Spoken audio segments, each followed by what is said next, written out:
Pregnant सास।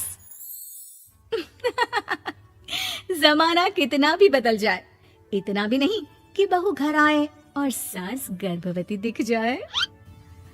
देखो मीरा, माँ का पूरा ख्याल रखना है, उनसे अब काम नहीं होता है। क्यों, क्या हो गया है? तुम्हारी माँ तो हट्टी कट्टी दिख रही है, पूरी शादी में घोड़ी की तरह नाची है, अब क्यों काम नहीं होता उनसे? वो माँ प्रेग्नेंट है ना, बच्चा होने वाला है। मैं कभी भी भाई बन जाऊंगा इस साल के अंत तक। क्या बोल रहे हो? वो सर पर हाथ रखकर बैठ जाती है। यार पहले क्यों नहीं बताया? कैसा मजाक है ये? झूठ बोल रहे हो ना? हाँ झूठ बोल रहे हो ना? तभी ससुर की आवाज आती है। बहू पानी गर्म कर दे, तेरी सास को दवाई देनी है। समय पर दवाई ना दी तो परेशानी हो जाएगी। और हाँ, जरा काजू पीस कर दूध में मिलाकर ले आना। तेरी सास खुद से तो अपनी संभाल करेगी नहीं। हे भगवान, ये मैं क्या सुन रही हूँ? ये ससुर जी को क्या हो गया है? मैं क्या सोच कर आई थी? हाय रे, मैं तो किसी को मुंह भी नहीं दिखा पाऊंगी। अब ये रोना धोना बाद में करना, पहले गर्म पानी कर दो। माँ को दवाई देनी होगी। और हाँ, रात को माँ के पैरों में तेल लगा देना। बहू को गुस्सा आ जाता है। वो बड़बड़ करती किचन में जाती है जहाँ उसका ससुर खड़ा होता है। एक बड़ी जिम्मेदारी है हम सबके सर ऊपर। इस उम्र में माँ बनना खतरे से खाली नहीं होता। हाँ हाँ पता है, तो क्यों बन गई माँ?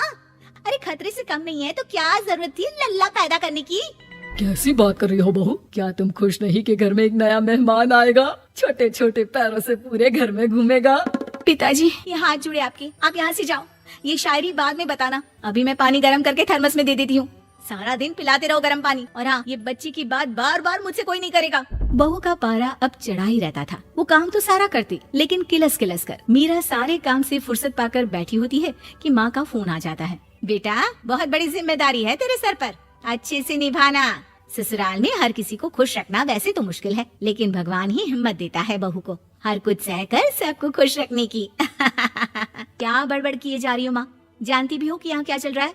मेरी सास, अरे तेरी सास तो देवी है देवी। कितने खुश हो रहे थे सारे तेरी सूरत देख देख कर। पता नहीं जैसे बहू नहीं कोई मन मांगी मुराद मिल गई हो उन लोगों को। अरे बात तो पूरी सुनो। मन मांगी मुराद तो पूरी हुई है।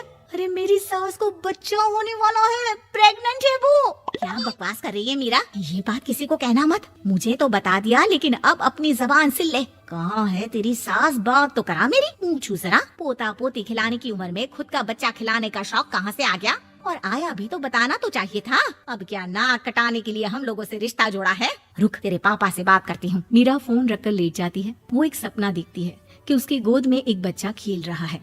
भाभी की गोद में कितना खुश दिख रहा है ना, लग ही नहीं रहा कि भाभी है। मैं तेरे लिए क्या लाया हूँ, सोने की बालियाँ। तेरी शादी में तो मैं बुढ़ा हो जाऊंगा ना। अरे कैसी बात कर रहा है बेटा, इसकी जिम्मेदारी तो तू ही लेगा। हम लोगों का तो कोई भरोसा नहीं, कब ऊपर वाला उठा ले। बहू को सास को देख देख कर गुस्सा आ रहा था। तभी वहाँ पड़ोसन आ जाती है। और बहू, तुझसे तो पूछने से भी डर लगता है कि कब खुशखबरी सुना रही है। अब तो अपनी 1 महीने की ननद की ही जिम्मेदारी संभाल ले, बहुत है। अपने जेवर भी रख देना और पैसे भी जमा करना शुरू कर दे। वो बात आगे बढ़ाती उससे पहले ही बहू जोर से चिल्लाकर उठ जाती है। नहीं नहीं नहीं नहीं, मैं अपने जेवर किसी को नहीं दूंगी। अरे कौन ले रहा है तुम्हारे जेवर?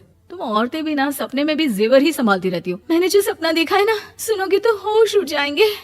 अच्छा, तुम अपना सपना बाद में बताना, पहले मेरा सुनो। कल मैंने इतना अच्छा सपना देखा, इतना अच्छा सपना देखा कि अगर वो पूरा हो जाता है ना तो मैं तुम्हारे लिए रानी हार बनवा दूंगा। बहू अब सारे गम भूलकर पति का सपना सुनने में लग जाती है। अरे क्या सपना था बताइए ना, बोलिए भी तो क्या सपना है, मैं पूरा कर दूंगी अगर बात रानी हार की है तो। बोलिए बोलिए। मैंने रात को सपना देखा कि माँ को बेटी हुई है और मुझे बहन। सच्ची, इस घर में बेटी हो जाए तो मैं तो झूम ही उठूं। मीरा का मुंह बन जाता है। वो चुप हो जाती है और सपने की बात याद करती है कि बेटी हुई तो उसे ही अपने गहने उसे देने होंगे। फिर तो रानी हार की जरूरत पड़ेगी ही। भाई लड़की बड़ी होगी, उसकी शादी होगी तो जेवर तो चढ़ाने ही होंगे ना, कहाँ से आएंगे वो? कितने समझदार हो तुम मीरा। मैंने भी यही सोचकर तुम्हारे लिए रानी हार लेने का सोचा था। अरे फूटी किस्मत मेरी जो ऐसा परिवार मिला। मेरे पापा की तो मैं अभी क्लास लगाती हूँ, जो सब जानती हुए भी ऐसे परिवार में मेरी शादी कर दी। बहू पिता को फोन लगाने ही वाली होती है कि ससुर की फिर से आवाज आती है। बहू गर्म पानी ले आ जल्दी, थर्मस में खत्म हो गया है। बाद में खबर लेती हूँ मैं पापा की, पहले सास को गर्म पानी दिया हूँ। बहू अभी किचन में काम कर ही रही थी कि मीरा के मम्मी पापा आ जाते हैं। वो हाथ में ढेर सारे फल लेकर आते हैं। मीरा के पिता मीरा के ससुर से कहते हैं, लीजिए भाई साहब, ये फल रखिए, बहन जी को खिला दीजिएगा। वैसे कैसी है उनकी तबीयत? बस पता तो है आपको, ऐसे वक्त में जो होता है बस वही सब। मुझे तो सुनकर बहुत गुस्सा आया था, लेकिन चलिए, भाग्य में जो है लिखा उसे कौन टाल सकता है। डॉक्टर को दिखाए? हाँ हाँ, बस डॉक्टर आने ही वाला है। अच्छा हुआ आप लोग भी आ गए। उतने में एक सुंदर सी लेडी डॉक्टर आती है। पेशेंट कौन है? आप? अरे नहीं जी, मैं तो बहू हूँ इस घर की। मैं तो अभी सोच भी नहीं सकती पोता या पोती के बारे में। अभी तो मेरी सास ही। अरे चुप हो जाना, देख तो ले, डॉक्टर है ये, किसी के भी सामने गुस्सा फोड़ देती है।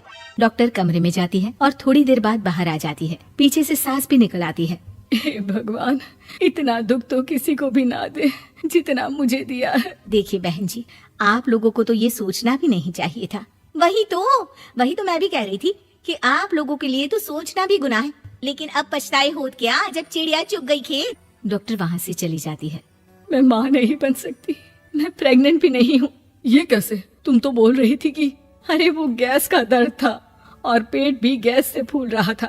डॉक्टर ने चूर्ण दे दिया है, गर्म पानी से फाँकना है। मैं भी लाती हूँ गर्म पानी। अरे मैं तो गीजर ही लगा देती हूँ। हाय रे, खुशी के मारे पागल ना हो जाओ। उम्मीद है कि आपको हमारी ये कहानी पसंद आई होगी। कृपया हमारे चैनल को सब्सक्राइब करें और सभी अपडेट्स के लिए बेल आइकन जरूर क्लिक करें। और हाँ, वीडियो लाइक और शेयर करना मत भूलिएगा। Bye bye.